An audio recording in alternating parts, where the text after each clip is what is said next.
Continuando o nosso estudo na teoria geral dos direitos humanos, eu vou falar agora sobre a construção histórica desses direitos. O histórico dos direitos humanos é uma parte tão relevante dessa teoria geral que muitas vezes, quando eu estou tecendo um estudo mais aprofundado, eu prefiro vê-lo como um tópico separado. Como nós estamos num curso compacto, eu vou falar um resumo desse histórico, né? Uma construção histórica dos direitos humanos, apontando os principais momentos envolvidos nessa construção histórica, até que a gente chegasse à concepção de internacionalização dos direitos humanos que nós temos hoje em dia. Eu remeto como um dos primeiros tópicos, junto com a maior parte da doutrina, o início da afirmação histórica dos direitos humanos ao denominado período axial. Nesse período axial, no qual se enquadra inclusive a democracia grega, nós podemos observar que se fala pela primeira vez na existência de direitos inatos ao homem, independentemente de qualquer condição, como um fundamento inato à sua dignidade. Esse foi o período onde pela primeira vez se mencionou essa questão, que talvez o homem fosse um ser diferente dos demais, um ser que merecesse um tratamento diferenciado, que respeitasse todos os atributos da sua dignidade. Ultrapassado o período axial, né, dentro do qual a gente pode colocar aí a Grécia Antiga, no espaço da polis, onde se discutia a existência desses direitos inatos ao homem, e em seguida a construção do estoicismo, que influenciou muito o pensamento cristão, nos últimos 3 séculos anteriores a essa era cristã, que também pregava a existência de um fundamento inato à dignidade humana e, portanto, em direitos compatíveis com a própria natureza humana. Bom, logo depois dessa construção filosófica, a gente entrou num momento que é a era cristianista. Então, da era da filosofia grega clássica, nós podemos ir para uma filosofia cristianista, né? Então, nesse período da filosofia cristianista, nós observamos a construção de um sistema predominantemente feudal. Nesse sistema predominantemente feudal, a figura do senhor, né, acabava desempenhando um papel muito relevante, e esse senhor, ele tinha o controle sobre os direitos daqueles a ele vinculados. Ainda não havia uma construção jurídica muito forte. No entanto, a filosofia cristianista também pregou, né, a existência desses direitos inatos à pessoa humana, falou sobre o direito natural. Bom, eu gosto de marcar aqui, e aliás a própria doutrina tem esse marco central, que é a Carta Magna do Rei João Sem Terra. Esse documento, gente, ele é de 1215. Ele é considerado o primeiro documento da história a falar expressamente sobre direitos fundamentais, sobre direitos humanos. Vou explicar um pouquinho da história para vocês. A Inglaterra, ela sempre andou na frente dos demais países da Europa, na grande maioria das situações sobre construção de governo, de regime de Estado, sempre andou na frente. Enquanto no resto da Europa o feudalismo ainda era muito forte, na Inglaterra começava a despontar um absolutismo. Perfeito? O rei João Sem Terra, né, e recebe esse nome até mesmo porque ele em si não tinha propriedades, né, ele tinha vários senhores no seu reino, e esses senhores tinham, né, as propriedades. O rei João Sem Terra, ele queria ter mais poder como rei. Ele queria começar a instituir um absolutismo verdadeiro. Só que ele tinha senhores feudais com os quais negociar. Ele tinha pessoas no seu reino que tinham muito patrimônio e ele precisava negociar com essas pessoas. Essa negociação ela resultou nesse documento, que é a Magna Carta de 1215. Basicamente, é um documento que reconhece direitos aos súditos do rei João Sem Terra, entre outros direitos, o direito de habeas corpus, a criação de um uma espécie de conselho que veio a ser o embrião do parlamento inglês, que surgiria no futuro. E entre outras garantias essenciais, principalmente na dimensão de direitos individuais aos súditos que tinham um substancial poder econômico dentro da sociedade. Era uma carta que, obviamente, acabava beneficiando apenas poucos privilegiados, mas ela reconhecia direitos que vieram a ser reconhecidos como direitos inatos à pessoa humana, independentemente de qualquer condição. Então, está aí um embrião do reconhecimento expresso de direitos humanos. Antes disso, o que a gente encontrava era uma construção filosófica, não exatamente algo escrito. Por isso, esse foi o primeiro documento escrito, a Magna Carta de João Sem Terra, de 1215. Continuando, nós vimos depois ascender no restante da Europa um regime absolutista. E esses monarcas que ascenderam nesse período absolutista ao longo dos séculos XVI, XVII e XVIII por toda a Europa eram monarcas muito autoritários.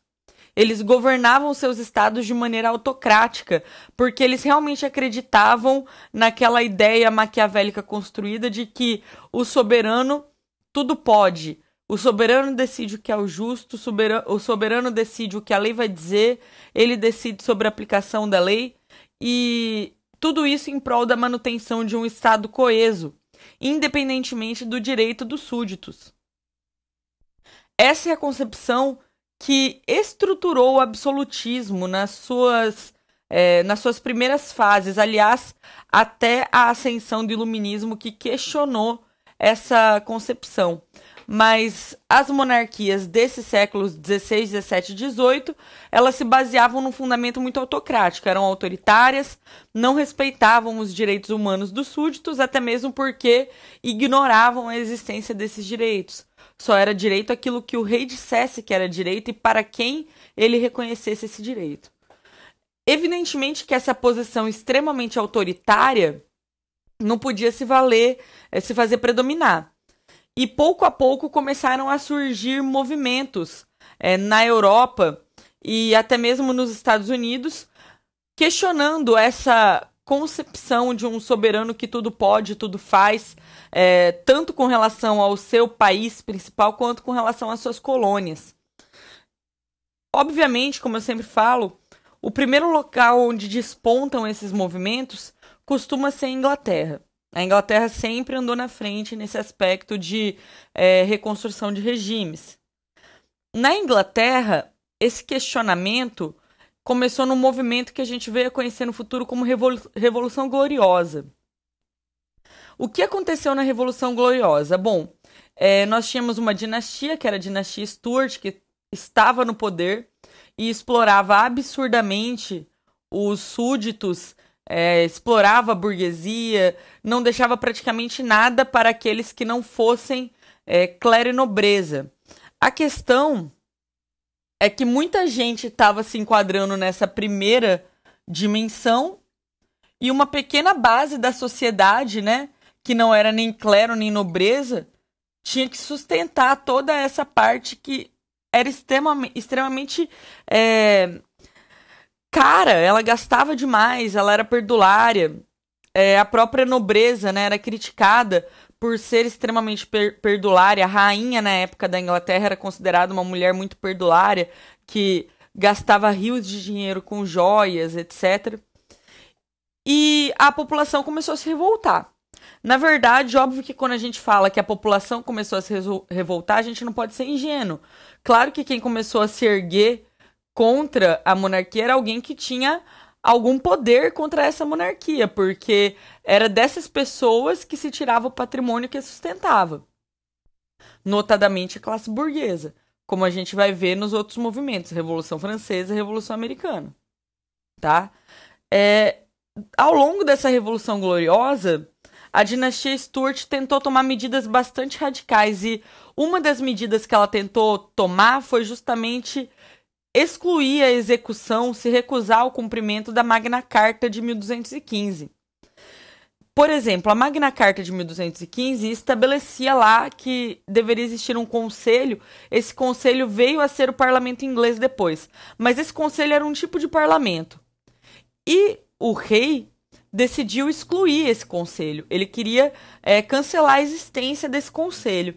Então, a população ficou revoltada contra essa tentativa do rei de transformar aquele absolutismo, que já era um absolutismo de fato, porque na prática o conselho pouco opinava, e agravar essa situação, transformando no absolutismo de direito, um absolutismo consolidado pelo sistema jurídico inglês. Evidentemente, a dinastia Stuart caiu. O rei que veio a ascender foi o Guilherme de Orange, e o Guilherme de Orange não só concordou em manter a Magna Carta de 1215, como ele aceitou alguns documentos. Esses documentos são principalmente a Petição de Direitos e o Bill of Rights.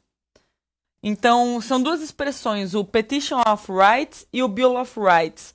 O Bill of Rights, que é mais mencionado, né, se a gente fosse traduzir ao pé da letra, seria uma batalha de direitos, mas no fundo, essa expressão, Bill of Rights, ela se refere a um compêndio de direitos declarados, a uma efetiva declaração de direitos reconhecidos aos súditos daquele rei.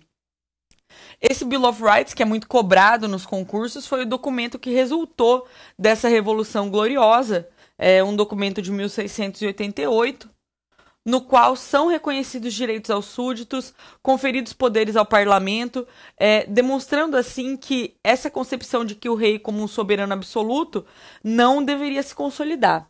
Esse ideário que já estava reinando na Revolução Gloriosa, ele veio apoiado por uma filosofia que nós conhecemos bastante, a filosofia iluminista. Notadamente, John Locke, o inglês, ele foi um dos pensadores que fundamentou a Revolução Gloriosa. O mesmo John Locke, ao lado de outros pensadores como Montesquieu, Rousseau, veio a influenciar a expansão desse iluminismo por toda a Europa. A ideia de quebra do poder soberano e absoluto do rei. Um movimento nos chama mais atenção nesse aspecto. Esse movimento é a Revolução Francesa. Só que antes da Revolução Francesa, aconteceu um outro movimento, né? Antes, diga-se, intervalo aí de poucos anos, um outro movimento muito relevante, que foi a Revolução Americana.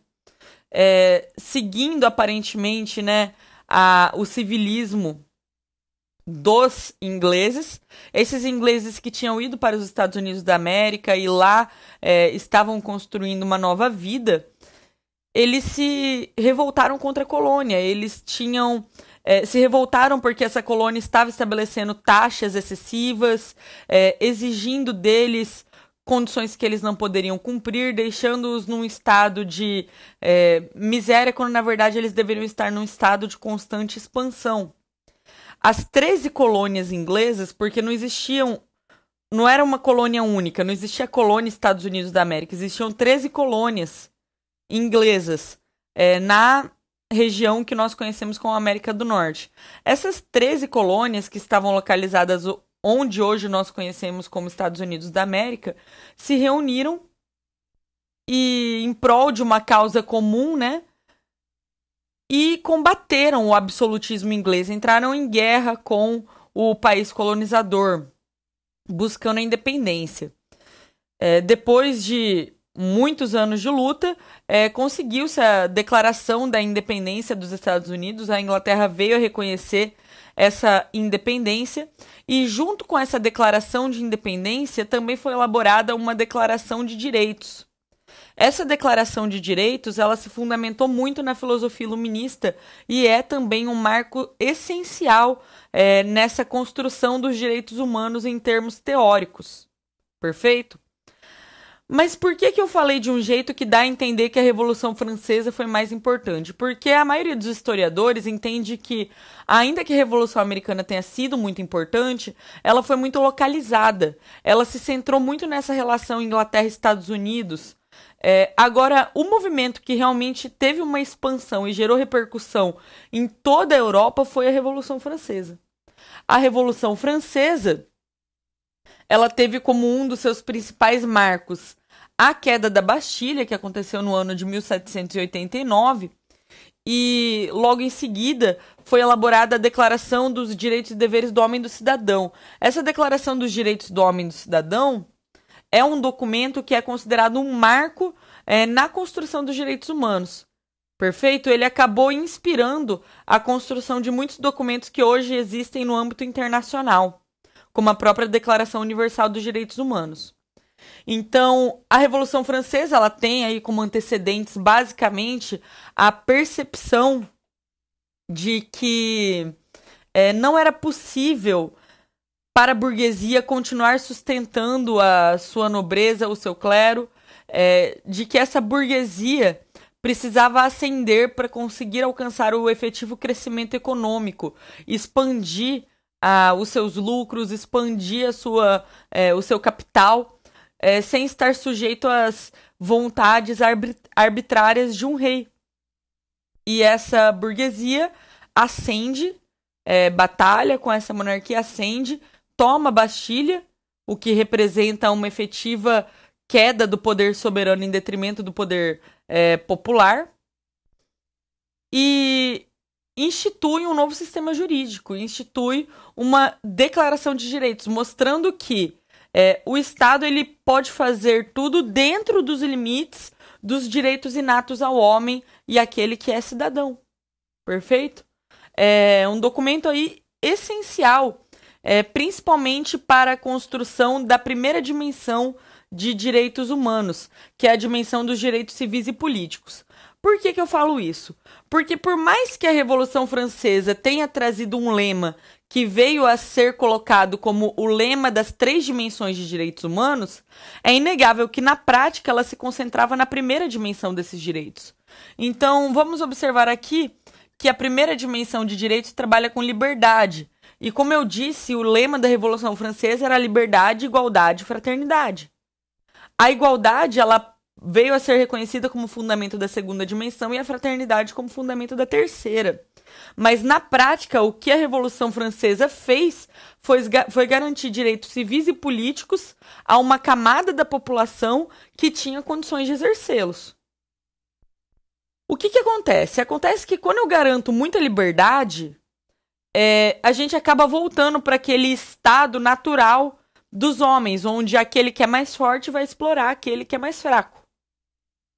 Isso foi percebido com muita clareza quando começou a ascender a produção industrial.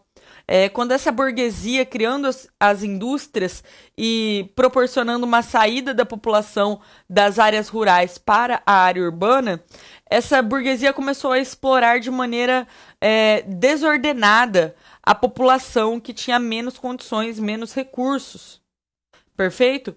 Isso foi demonstrando que não bastava garantir uma igualdade em teoria e nem puramente direitos civis e políticos. Era necessário garantir direitos para aquela classe de pessoas que poderia ser explorada pelos mais favorecidos economicamente. Essa percepção se deu ao longo da denominada Revolução Industrial, que teve como berço a Inglaterra. Porque foi na Inglaterra que esse sistema fabril assumiu uma maior repercussão. E a construção de direitos nessa fase, ela remete a uma luta por direitos trabalhistas, porque surge a consciência de classe. Então, aqueles trabalhadores começam a se movimentar, falam assim, olha, vocês não vão garantir direitos mínimos, então nós não vamos trabalhar. E vocês precisam dessa mão de obra. Esse é o início do que a gente veio a conhecer como segunda dimensão de direitos humanos, que é composta pelos direitos econômicos, sociais e culturais. Os direitos trabalhistas são um clássico exemplo de direito social. Esses antecedentes, pessoal, são os principais antecedentes da construção de uma concepção de direitos, direitos humanos, direitos fundamentais, reconhecidos em documentos expressos, saindo de uma base filosófica do direito natural e passando para uma base positivista de reconhecimento de direitos expressamente. Só que até esse momento, a repercussão que surgia não era uma repercussão internacional, mas uma repercussão local. A Declaração Francesa, por exemplo, ela só atingiu franceses. A Declaração Americana só atingiu americanos. Quando que começa a ser construída uma concepção de direitos humanos que vai além dos próprios estados? Bom, a doutrina ela é bem unânime nisso. Ela aponta 3 momentos, tá? Basicamente, 2 momentos que decorrem do Tratado de Versalhes ao fim da Primeira Guerra Mundial e um outro momento que é a criação do direito humanitário, que nós já vimos como uma das vertentes dos direitos humanos. Então, são os denominados antecedentes do processo de internacionalização dos direitos humanos. A Cruz Vermelha é esse primeiro antecedente. A Cruz Vermelha, que é a base do direito humanitário, é o organismo responsável pela consecução desse direito humanitário. Ela tem uma história bastante interessante. No ano de 1863, foi organizado aquele denominado Comitê dos Cinco. Esse Comitê dos Cinco, ele tinha o objetivo de pegar as ideias de um pensador, de um interessado, né, na questão do direito humanitário, que era Henri Dunant, que era inclusive membro ali, e essas ideias de Henri Dunant basearam uma conferência internacional por esse Comitê dos Cinco. Na primeira conferência, foi elaborada a primeira Convenção de Genebra, de 1864, que até hoje é aplicada. Perfeito? Então, essa primeira conferência, ela tinha por objetivo justamente discutir as descobertas de Henri Dunant. Porque Henri Dunant, nas suas obras, ele acabou se embrenhando em batalhas, em guerras, e vendo o que acontecia na prática. E ele começou a ficar chocado com o que ele via. Feridos, pessoas mutiladas, agonizando por ajuda e uma batalha acontecendo nesse mesmo tempo.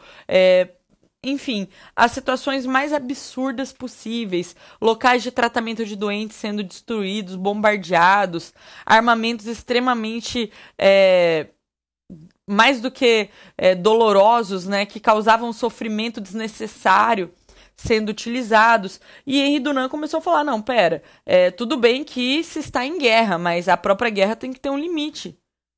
Porque são pessoas que estão ali guerreando. Essa era a ideia de Henri Dunant. E ele tinha muita credibilidade, essas ideias foram acatadas. O Comitê dos Cinco, ele começou a adquirir competência para entrar nos cenários das batalhas e ajudar os feridos, ajudar os doentes, sem que isso fosse visto como tomar partido para algum dos lados.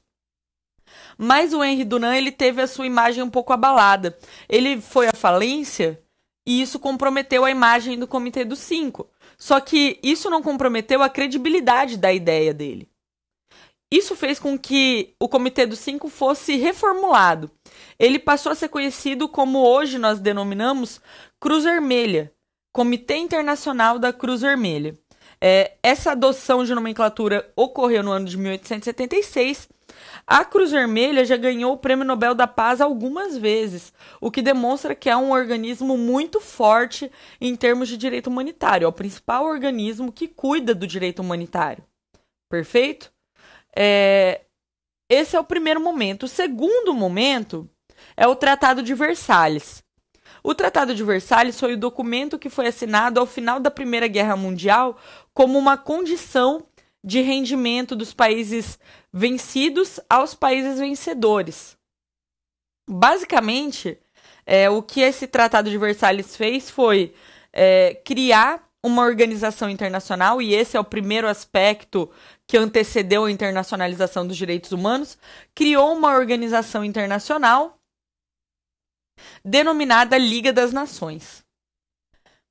Essa Liga das Nações funcionou aí por 26 anos. Ela era uma reunião dos países vencedores, e esses países vencedores passavam a se colocar agora como guardiões da paz no mundo. Sozinhos, eles iriam zelar pela paz no mundo, impondo aos países normativas nesse sentido. Inclusive, entre outras medidas que foram tomadas no Tratado de Versalhes, destaca-se um enfraquecimento da potência alemã, reduzindo sua capacidade de reação em guerras a praticamente zero, porque imaginava-se que destruindo a Alemanha nesse sentido ela não ia se reerguer. Viemos a descobrir que estavam muito enganados, né? E essa Liga das Nações, ela firmava compromissos no seu âmbito. O problema é que, como ela concentrava pouquíssimos países, na prática, ela não conseguia atingir, de fato, uma promoção da paz universal. Muitos tratados internacionais eram firmados à margem da Liga das Nações, não havia uma centralização, o que mostrava que ela não tinha tanto poder assim. Alguns países da própria Liga das Nações se recusavam a ter uma postura mais proativa dentro dela, e isso também influenciou para o seu enfraquecimento. E percebeu-se que a Liga das Nações não era uma organização suficiente para a proteção da paz com a eclosão da Segunda Guerra Mundial. Ao final da Segunda Guerra Mundial foi criada a Organização das Nações Unidas, que tentou sair da concepção da Liga das Nações de apenas permitir que poucos países cuidem da paz e criar uma organização com abrangência internacional, efetiva abrangência internacional. Então, pessoal, basicamente, a Liga das Nações foi extinta, seus bens foram transferidos para a Organização das Nações Unidas, tá? Outro órgão que foi criado pelo mesmo Tratado de Versalhes foi a denominada Organização Internacional do Trabalho, a OIT. A OIT existe até hoje. Essa OIT, visivelmente coloca-se aqui que traz alguns objetivos estratégicos, que é buscar a questão do respeito aos direitos do trabalho, a questão da proteção social, o fortalecimento do diálogo social. E ao final do século XIX, início do século XX, iniciaram-se conflitos de ordem diplomática. Então, assim, vamos lá, tivemos o Tratado de Versalhes. O Tratado de Versalhes ele foi completamente desperdiçado? Não. Porque desse Tratado de Versalhes resultou, entre outras coisas, a criação da Organização Internacional do Trabalho, o primeiro organismo internacional para a proteção de direitos humanos. Primeiro, não havia nenhum outro. Organismo esse que reunia estados e tinha um objetivo de proteção de direitos em espécie, esses direitos trabalhistas, direitos sociais, econômicos, entre outros. No entanto, o Tratado de Versalhes por si só não teve força para manter a paz no mundo, que era o objetivo da Liga das Nações. O que aconteceu? Aconteceu que as crises começaram a acontecer, os países começaram a litigar uns com os outros e eclodiu a Segunda Guerra Mundial. Na Segunda Guerra Mundial, a humanidade se deparou com o cenário de maior desolamento possível. Foram milhões de mortos, foram práticas que até hoje nós nos recusamos a acreditar que elas foram de fato reais.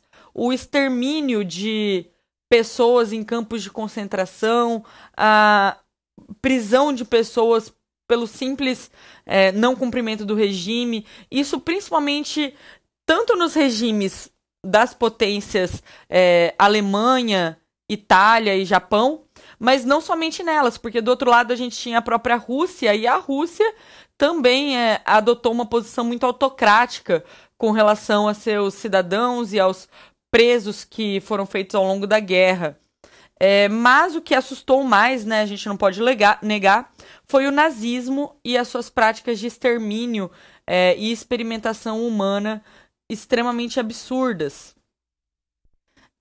Quando os campos de concentração foram abertos e esse cenário foi percebido, eu acho que a humanidade caiu em si, né? Falou, peraí, a gente precisa criar alguma coisa que proteja direitos humanos.